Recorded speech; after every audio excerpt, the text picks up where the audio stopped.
Assalamualaikum warahmatullahi wabarakatuh. Bersama saya Eti Suhaiti dari SMA Negeri 7 Pandeglang. Saya mengajar di kelas 11 MIPA 2, 3, dan 4. Ketemu lagi di sesi 8, yaitu mengenai inflasi.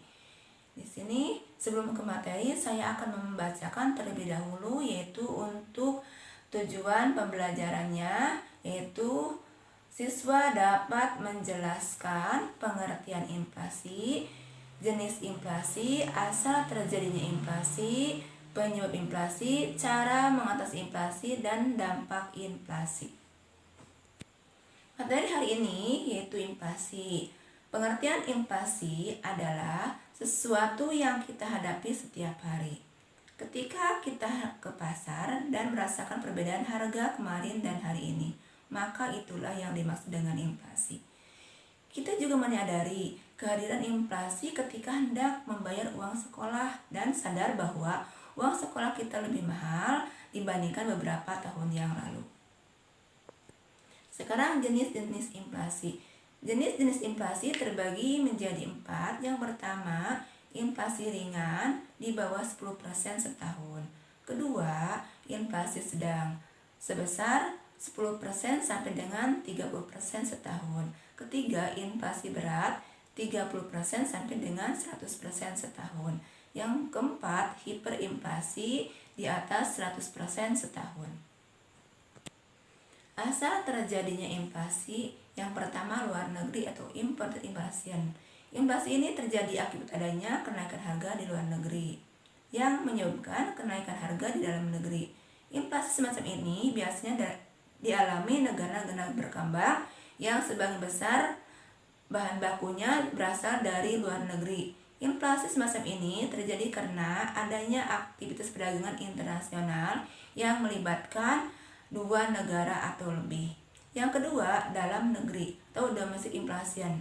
Inflasi ini semata-mata disebabkan oleh faktor-faktor dalam negeri, antara lain 1. Terjadinya defisit anggaran secara terus-menerus. Yang kedua, terjadinya gagal panen. Yang ketiga, kredit untuk keperluan produksi dibatasi. Penyebab inflasi. Penjelasan klasik mengenai terjadinya inflasi adalah masuknya uang terlalu banyak ke masyarakat sehingga masyarakat semakin ingin membelanjakan uang mereka. Secara umum, ada 3 hal yang dapat menjelaskan mengapa inflasi dapat terjadi, yaitu karena permintaan yang meningkat atau demand pull inflation, kenaikan biaya produksi atau cost push inflation, dan ekspektasi masyarakat atau expectation. Perbandingan laju inflasi. Untuk membandingkan laju inflasi dapat dilakukan melalui 3 cara, yaitu 1. Membandingkan inflasi rata-rata tahunan. Yang kedua, membandingkan inflasi bulan ini dengan bulan yang sama tahun yang lalu. Yang ketiga, membandingkan inflasi bulan ini dengan bulan yang lalu. Cara mengatasi inflasi. Yang pertama, kebijakan moneter.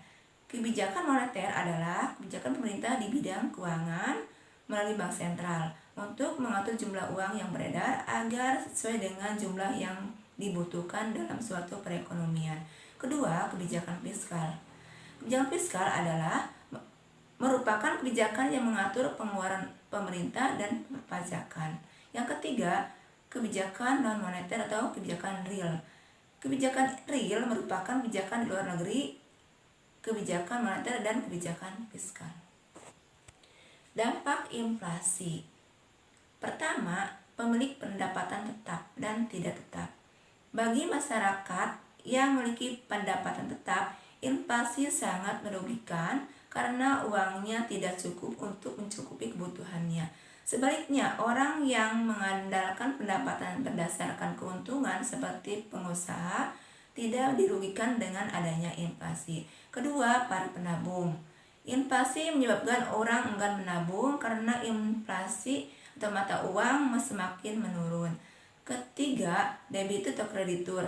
Bagi orang yang meminjamkan uang ke bank atau debitur, inflasi menguntungkan karena pada saat membayar utang kepada kreditur, nilai uang lebih rendah dibandingkan pada saat meminjam. Sebaliknya, kreditur akan mengalami kerugian karena nilai uang mengembalikan pinjaman lebih rendah jika dibandingkan pada saat peminjaman. 4. Produsen. Inflasi dapat menguntungkan bila pendapatan yang diperoleh lebih tinggi daripada kenaikan biaya produksi. Namun, bila inflasi menyebabkan naiknya biaya produksi hingga akhirnya merugikan produsen, maka produsen enggan untuk meneruskan produksinya. Sekian materi hari ini. Saya akhiri. Assalamualaikum warahmatullahi wabarakatuh.